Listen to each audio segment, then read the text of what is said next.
Hello and welcome to the cinema mind. कल Netflix ने एक original film Hindi original film release की और इस फिल्म का नाम है काली कोई। ये एक मिस्ट्री हॉरर फिल्म है जिसमें लीला सैमसन, शमाना आजमी, रिवा अरोरा, सत्यदीप मिश्रा, सज्जिदा शेख ये सारे एक्टर्स हैं। पहले ही बता दूं, इनकी एक्टिंग सबकी बहुत अच्छी हुई है, लेकिन बात एक्टिंग की नहीं है, बात प्लॉट की है, बात स्टोरी टेलिंग की है। 1.5 घंटे की ये फिल्म है। पहला 1 घंटा कमाल की फिल्म है। सिनेमाटोग्राफी, लोकेशंस और एटमॉस्फेयर और उसके साथ ज़बरदस्त एक्टिंग, इसके इस सारे कैपिटल पर यह फिल्म 1 घंटे कमाल चलती है। मतलब इसमें जो विजुअल्स हैं, या तो बहुत सारी बारिश है और इस बारिश में वो एक डर का माहौल, कमाल का मतलब हम क्यूरियस होते हैं, साथ में डरते भी हैं कि क्या होगा आगे। या फिर फॉगी मतलब कोहरा छाया हुआ है, या तो बहुत सारी बारिश या तो बहुत सारा कोहरा। इसी इसी एटमॉस्फेयर को साथ में लेकर और एक ब्यूटीफुल सिनेमाटोग्राफी को लेकर, जिसके साथ तगड़े तगड़े परफॉर्मेंसेस है, उसे लेकर ये फिल्म आगे आगे जाती है और हमें उतना ही क्यूरियस करती है। फिल्म का जो मैसेज है बहुत ही अच्छा मैसेज है, एक सोशल मैसेज उन्होंने दी है कि लड़कियां जब पैदा होती है तो मतलब पंजाब में ये पूरा दिखाया है, लोकेशन तो पंजाब का है।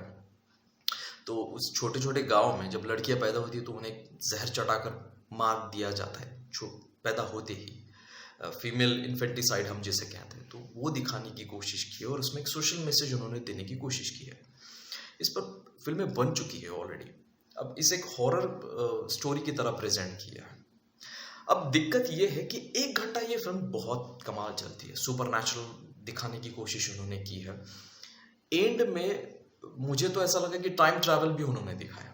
वो टाइम ट्रैवल का जो दिखाया है वो मतलब बहुत ही चाइल्डिश था और एब्सर्ड था। वो टाइम ट्रैवल टाइप दिखाया उन्होंने, क्यों दिखाया है और उसको प्रूव कैसे करेंगे, मतलब उसको लॉजिकली उन्होंने किस तरह से फिट किया है। या फिर सुपर नेचुरल है तो उसको लॉजिक की ज़रूरत नहीं पड़ती है, यही समझ के फिर हमको उसको हजम करना पड़ता है। मैंने तो वैसे ही उसको हजम किया, क्योंकि 1.5 घंटे के फिल्म में पहला 1 घंटा फिल्म कमाल चलती है, बाकी के आधे घंटे फिल्म की सत्यानाश कर दिया उन्होंने।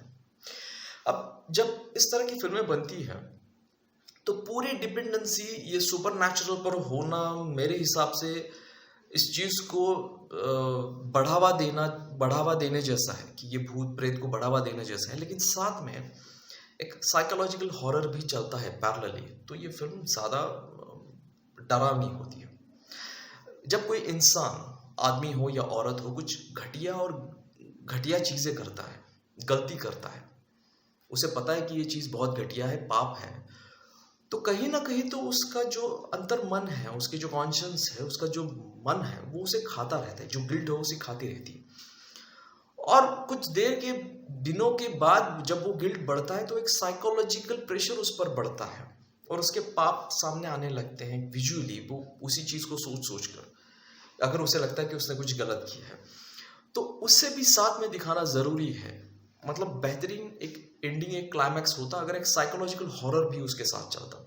एक सुपर नेचुरल भी चीज़ है और साथ में एक साइकोलॉजिकल हॉरर भी है। ये दोनों का कॉम्बिनेशन बहुत अच्छा होता है, क्योंकि सुपर नेचुरल चीज़ें मतलब सुपर नेचुरल चीज़ें होती है नहीं होती है वो अलग बहस हो जाएगी, अलग आर्ग्यूमेंट हो जाएगा, लेकिन साइकोलॉजिकल हॉरर आपका मन ही आपको अंदर से डराने लगे तो वो तो डर सच्चा होता है। तो उसे लेकर ये फिल्म क्लाइमैक्स में बहुत बिलीवेबल हो जाती। तो ये टाइम ट्रैवल वाली कॉन्सेप्ट उन्हें इस्तेमाल करने की ज़रूरत नहीं पड़ती। सच में टाइम ट्रैवल टाइप दिखा है, आप फिल्म देखोगे क्लाइमैक्स में तो आपको पता चलेगा। एक मेटाफोर का, सिंबलिज्म का कमाल का इस्तेमाल उन्होंने किया है। उस घर में, उस पंजाब के छोटे से गांव में घर दिखाया है, जो घर बहुत डिप्रेस्ड है।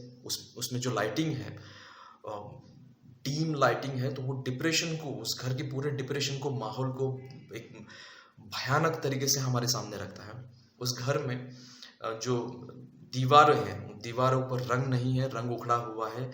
यहाँ तक कि जो ईंटें इस्तेमाल हुई हैं उस घर के दीवारों में, वो साफ साफ दिखाई देती है। ये एक प्रतीक है कि उस घर में बरसों से कोई खुशियाँ नहीं आई है, हमेशा एक दुख का माहौल रहा है। और ऐसे में उस घर की औरत का बेटा, उसकी बहू और उसकी पोती आती है और उसके बाद अजीबोगरीब घटनाएं होना शुरू होता है। ये फिल्म 1 घंटे तक बहुत ही बेहतरीन बनी है। क्लाइमैक्स में पूरी फिल्म का कबाड़ा किया है, स्टोरी टेलिंग का मतलब सत्यानाश किया है उन्होंने। मैंने जैसे आपको बताया, इस साथ में अगर साइकोलॉजिकल हॉरर भी चलता तो ये फिल्म यादगार बन जाती है। लेकिन ठीक है, ये डायरेक्टर का कॉल था, तो उस हिसाब से ये फिल्म बनी है। और एक जगह पर ये फिल्म मुझे अटपटी लगी। शबाना आज़मी शाम के वक्त डरी हुई है और अपने जो घर का मंदिर है जहाँ पे भगवान रखे गए हैं, जो भगवान है, तो घर में जो मंदिर होता है वहाँ पे वो दिया लगा रही है और दिया लगाते वक्त वो गायत्री मंत्र पढ़ती है।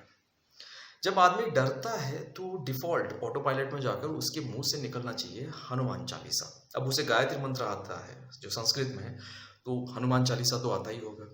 और वैसे भी डरता है आदमी तो हनुमान चालीसा ही तो निकलता है, लेकिन डायरेक्टर ने उससे गायत्री मंत्र क्यों पढ़वाया, ये थोड़ा अटपटा लगा मुझे। इसके पीछे का लॉजिक मुझे समझ में नहीं आया, लेकिन ठीक है, वो अलग आर्ग्यूमेंट की बात हो जाएगी। लेकिन फिल्म ठीक ठाक है। पहले 1 घंटे तक वो बांध के रखेगी आपको, लेकिन बाकी आधे घंटा कबाड़ा कर दिया है फिल्म का। परफॉर्मेंसेस अच्छे हैं, उसमें कोई डाउट नहीं है। चलिए यहीं पे रुकता हूँ। अगर ये वीडियो आपको अच्छा लगता है तो प्लीज़ लाइक कीजिए, शेयर कीजिए। फिल्म अगर आपने देखी है तो कैसी लगी कमेंट में बताइए। और हाँ, अगर आप ये वीडियो पहली बार देख रहे हैं, मेरे चैनल पर पहली बार आए हैं और ये मेरा काम आपको पसंद है, तो प्लीज़ चैनल को सब्सक्राइब कीजिए, फ्री है। नमस्ते।